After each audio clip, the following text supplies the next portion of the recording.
매일 성경 묵상을 돕는 해설 가이드입니다. 안녕하세요. 묵상 코치입니다. 함께 읽고 나눌 말씀은 고린도전서 15장 1절에서 11절까지 말씀입니다. 고린도 교회의 목회적 문제들은 그들이 육신적인 가치를 따르고 있었기 때문에 나온 것들입니다.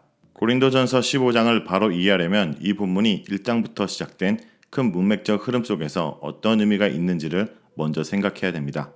사도 바울이 복음을 전하다가 쫓겨온 도시가 고린도였습니다. 여기서 바울은 생계를 위해서 천막 만드는 가게를 쫓아다니다가 마침내 브리스길라와 아굴라를 만나게 됩니다.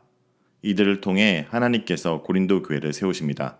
바울은 이 교회에서 성도들을 3년 정도 말씀으로 잘 양육하고 가르쳐 제대로 된 교회의 모습을 갖추게 한 후에 에베소로 떠나게 됩니다. 바울이 떠나자 여지없이 이 어린 교회가 문제가 발생합니다. 바울의 사도권 문제, 머리에 수건 쓰는 문제, 헌금 문제 등 별의별 문제가 다 불거진 것입니다. 그런데 그 중에서도 제일 심각했던 문제가 분파 문제였습니다. 고린도 교회는 아볼로파, 바울파, 그리스도파까지 만들어 4분 5열이 되고 말았습니다. 그래서 고린도전서를 읽어보면 1장에서 14장에 바울의 준엄한 충고와 꾸짖음이 나옵니다. 14장까지 거의 대부분이 그런 내용으로 가득 차 있습니다. 그런데 15장으로 넘어오면서 느닷없이 전혀 앞뒤 상관없을 것 같은 부활이라는 주제를 꺼내듭니다. 무슨 의도일까요? 교회의 모든 목회적 문제의 근원은 그들의 가치에 근거한 것이 육체적인 것이기 때문이라는 것을 지적하는 것입니다. 아직도 예수 그리스도의 부활의 권능에 기초하지 않고 여전히 육체적인 것에 그들의 모든 삶이 기초하고 있기에 심지어 교회에서조차도 이런 낮은 가치의 싸움들이 일어나고 있는 것을 꼬집고 있는 것입니다. 1절에서 2절을 읽겠습니다. 형제들아 내가 너희에게 전한 복음을 너희에게 알게 하노니 이는 너희가 받은 것이요 또 그 가운데 선 것이라 너희가 만일 내가 전한 그 말을 굳게 지키고 헛되이 믿지 아니하였으면 그로 말미암아 구원을 받으리라. 고린도교의 성도들은 바울이 처음에 선포했던 그리스도의 부활에 관한 복음을 믿음으로 받아들였지만 그 복음에 대해 의심하고 잘못된 것으로 간주하는 자들이 생겨났습니다. 아마 그들은 자칭 영적인 존재가 이미 되었다라고 주장하는 신령한 자들이었을 것입니다. 그들은 헬라 사상의 영향을 받아 영적인 것은 영원하지만 육적인 것은 무가치하고 없어질 것이라고 간주하면서 육체의 부활을 부정했습니다. 그들은 스스로 이미 육체적인 것을 초월하여 영적인 존재가 되었다라고 주장하면서 육체적인 것의 가치를 등한시했습니다. 그러한 사상에 근거하여 바울이 선포했던 육체의 부활에 대한 복음을 부정하고 믿지 않았습니다. 바울은 이제 그들에게 과거에 이미 전했던 육체적 부활에 관한 복음을 다시 상기시키고 있습니다. 형제들아 내가 너희에게 전했던 복음을 너희에게 알게 하노니 라는 표현은 바울이 지금 새로운 복음을 선포하는 것이 아니라 이미 전했던 것을 다시 상기시키고 있다는 것을 드러냅니다. 바울은 이미 성도들이 과거에 그 복음을 받았고 지금은 그 가운데 있으며 계속해서 그 복음을 굳게 붙잡고 있으면 미래에는 구원을 받게 될 것이라고 말합니다. 여기서 복음을 대하는 성도들의 올바른 태도와 그 결과에 대해서 설명하고 있습니다. 이미 받은 복음을 굳게 붙잡고 그 가운데 서 있으면 그들은 구원을 받게 될 것입니다. 그러나 바울은 모든 성도들이 이러한 이상적인 태도로 복음을 대하고 있지 않다는 것을 알고 있었습니다. 그들 가운데 어떤 사람들은 바울이 전했던 그 복음을 헛된 것으로 간주하고 육체의 부활은 없다라고 주장했습니다. 바울은 만일 너희가 부활에 관한 복음을 헛된 것으로 믿지 않는다면 이라고 말하는데 이것은 부활을 믿지 않았던 자들을 염두에 두고 한 말입니다. 다음은 3절에서 8절을 읽겠습니다.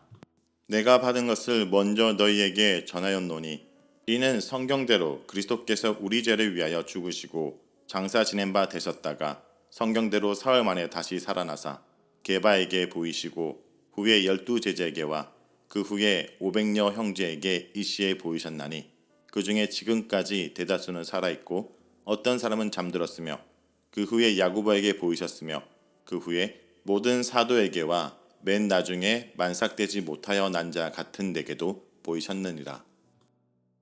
바울은 그리스도의 부활이 성경의 약속대로 성취된 사건임을 강조합니다. 그리스도께서 성경에 약속된 대로 우리 죄를 위해 죽으셨습니다. 그리고 성경에 약속된 대로 사흘 만에 다시 살아나셨습니다. 성경은 하나님의 약속으로 이루어진 하나님의 언약의 책입니다. 하나님은 신실하셔서 반드시 약속을 이루십니다. 그리스도의 죽음과 부활이 성경대로 성취되었다면 재림과 심판도 성경의 약속대로 이루어질 것입니다. 5절에서는 부활의 증인으로 먼저 베드로와 12제자가 언급됩니다. 복음서에 따르면 예수 그리스도의 부활의 소식은 여인들을 통해 베드로와 다른 제자들에게 전해졌습니다. 그 후에 부활하신 예수께서 베드로를 포함한 11제자에게 나타나셨습니다. 여기서 12제자는 7절에 언급된 사도들과 달리 예수께서 처음 세우신 12제자에 대한 집합적인 칭호입니다. 6절에서 8절은 부활의 증인들을 이야기합니다. 그리스도의 부활을 눈으로 목격한 많은 증인에 대해서 언급하고 있는 것입니다. 이것은 예수님의 부활이 그의 제자들을 중심으로 한 소수의 사람들에게만 드러난 것이 아니라 공개적으로 모든 사람에게 드러난 객관적인 사실임을 강조합니다. 500여 명이나 되는 사람들에게 이 시에 보이셨다는 것은 예수님의 부활을 부인할 수 없는 사실로 증명하기에 충분한 것입니다. 바울은 그것이 그리스도의 부활의 사실성을 결정적으로 증명한 것이라고 간주하고 있습니다. 그 중에 지금까지 대다수가 살아있다라고 언급한 것은 부활의 사실성을 강조하는 것으로 성도들이 직접 확인해 볼 수도 있음을 암시하고 있습니다. 부활의 증인으로 게바와 더불어 야고보의 이름을 특별히 언급하고 있습니다. 야고보는 예수님의 동생입니다. 그는 예수님의 생전에 믿지 않았지만 그리스도의 부활 후에 믿는 자가 되어 초대교회의 중요한 지도자가 되었습니다. 이것은 그리스도의 부활이 단순히 죽은 자의 부활만을 증거하는 것이 아니라 기독교의 신앙 핵심으로 믿음을 불러일으키는 신앙 고백적인 사건임을 증거하는 것입니다. 바울은 부활의 증인들의 목록 마지막 자리에 자신의 이름을 올려놓고 있습니다. 맨 나중에 만삭되지 못하여 난 자 같은 내게도 보이셨다라고 말하는 것은 바울의 신앙 고백적인 진술입니다. 이것은 두 가지 함축적인 의미를 가지고 있습니다. 첫째는 바울은 감히 그리스도의 복음을 증거할 만한 자격이 자신에게 없다는 것을 고백하고 있는 것이고, 바울의 이러한 겸손함은 고린도 교회 성도들의 교만함과 대조되고 있습니다. 둘째, 바울은 하나님의 은혜로 자신이 사도로 부름받았다는 사실을 강조하고 있는 것입니다. 그는 그리스도의 부활을 마지막으로 목격한 증인이 되었는데 그것은 하나님의 은혜였습니다. 바울은 자신의 부족함에도 불구하고 사도로 부르신 하나님의 은혜로 인해 한편으로는 겸손하면서도 한편으로는 담대하게 자신의 사도권을 주장하고 있습니다. 다음은 9절에서 11절입니다. 나는 사도 중에 가장 작은 자라. 나는 하나님의 교회를 박해하였으므로 사도라 칭함받기를 감당하지 못할 자니라. 그러나 내가 나된 것은 하나님 은혜로 된 것이니 내게 주신 그 은혜가 헛되지 아니하여 내가 모든 사도보다 더 많이 수고하였으나 내가 한 것이 아니요 오직 나와 함께 하신 하나님의 은혜로라. 그러므로 나나 그들이나 이같이 전파하매 너희도 이같이 믿었느니라. 바울은 8절에서 자신에 대해 묘사한 것이 무슨 뜻인지 설명하기 시작합니다. 9절은 자신이 만삭되지 못하여 난 자와 같다라는 한 말에 대한 설명입니다. 여기서 만삭되지 못한 자란 표현은 가장 못나고 작은 자에 대한 표현입니다. 바울이 자신을 그렇게 묘사한 것은 과거에 하나님의 교회를 핍박했던 자신의 모습에 대한 반성입니다. 교회를 핍박했던 자로서 바울은 감히 사도라 칭함받을 자격조차 없다라고 고백합니다. 그러나 곧이어 10절에서 바울은 그리스도께서 자신에게도 나타나셨다는 것이 무슨 뜻인지 설명합니다. 그리스도께서 교회를 핍박했던 그에게 나타나셔서 그를 사도로 부르셨습니다. 이것은 감당할 수 없는 하나님의 큰 은혜였습니다. 그러한 하나님의 은혜로 인해 바울은 다른 사도들보다 더 큰 수고와 헌신으로 주를 섬겼고 그것은 복음의 확장을 가져왔습니다. 그러므로 그에게 주신 하나님의 은혜는 결코 헛된 것이 아니었습니다. 바울은 자신의 헌신으로 이룬 업적은 모두 자신과 함께 하신 하나님의 은혜로 된 것이라고 고백합니다. 자신의 부족함과 하나님의 큰 은혜를 대조하고 있습니다. 하나님의 은혜를 받은 후에는 그는 교회를 핍박했던 자신의 행위에 대해서 더 크게 뉘우치고 반성합니다. 이것은 고린도 교회 자칭 신령한 자들이 보인 행위와 정반대되는 것입니다. 그들은 은혜를 받았다고 주장하면서 교만했을 뿐만 아니라 우상 숭배와 불의를 행하면서도 오히려 죄책감을 느끼지 못하고 그것을 더 자랑했습니다. 참된 은혜를 받은 자들은 하나님께 더욱 헌신하면서도 오히려 더욱 겸손하고 자신의 부족함을 고백하는 사람이었습니다. 자, 여기까지가 고린도전서 15장 1절에서 11절까지 말씀입니다. 오늘 말씀을 통해서 우리는 무엇을 묵상하고 적용해야 할까요? 첫째, 성도는 부활의 능력을 삶에서 체험하며 살아야 합니다. 신앙생활을 한마디로 정의하면 소속의 확인입니다. 신앙생활은 도를 쌓는 것, 윤리적 수준을 깊이 하는 것이 일차적 문제가 아닙니다. 그것은 자연히 따라오는 문제이지 신앙의 초점이 아닙니다.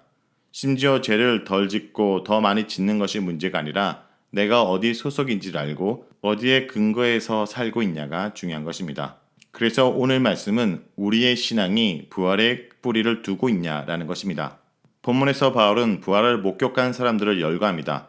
수많은 목격자가 있는 매우 확실한 사건임에도 불구하고 왜 부활이 고린도 교회 성도들의 현재의 삶과 왜 무관할까라고 질문을 하고 있는 것입니다. 부활이라는 것은 장차 도래할 어떤 먼 미래 이야기를 말하는 것처럼 이해하는 경우가 있습니다. 그런데 본문에서 강조하는 것은 부활은 오늘 실제적인 내 삶 속의 권능으로 나타난다는 것입니다. 이 부활의 현재성에 관해 사도 바울은 이것이 성경대로 이루어진 사건이라고 강조합니다. 성경대로 사흘 만에 다시 살아나사 부활은 성경에서 이루어진 사건입니다.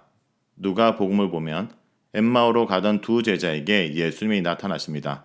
그런데 제자들은 알아보지 못하고 깨닫지 못합니다. 그러자 예수님이 어떻게 하십니까? 예수님은 성경의 말씀을 풀어주시자 그들의 마음이 뜨거워졌다고 기록합니다. 그리고 예수님은 제자들에게 위로부터 성령이 임할 때까지 예루살렘에서 기다리라고 말씀하십니다.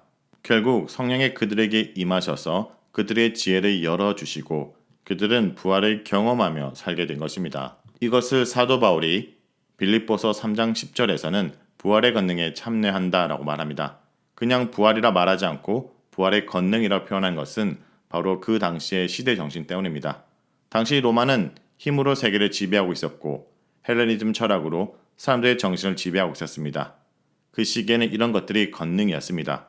그런데 제국하에 가장 초라한 포로로 붙들려 있던 바울의 고백은 부활의 권능에 참여한다는 것입니다. 그것은 장차 내게 도래할 미래적 사건이 아니라 거기에 이미 소속된 존재로서 내가 오늘 부활의 권능을 지니고 고난 속에도 승리하며 살아간다는 선포입니다. 그러므로 성도 여러분, 우리는 예수 그리스도의 부활을 경험한 자들입니다.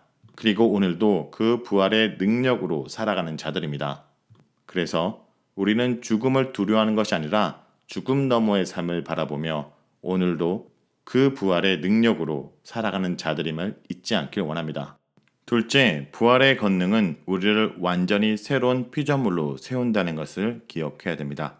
이 부활의 권능이 임한 성도들은 어떤 존재일까요? 부활의 권능을 경험한 성도는 죽었다가 살아난 자들입니다. 죽은 자들 가운데 살아났다는 것입니다.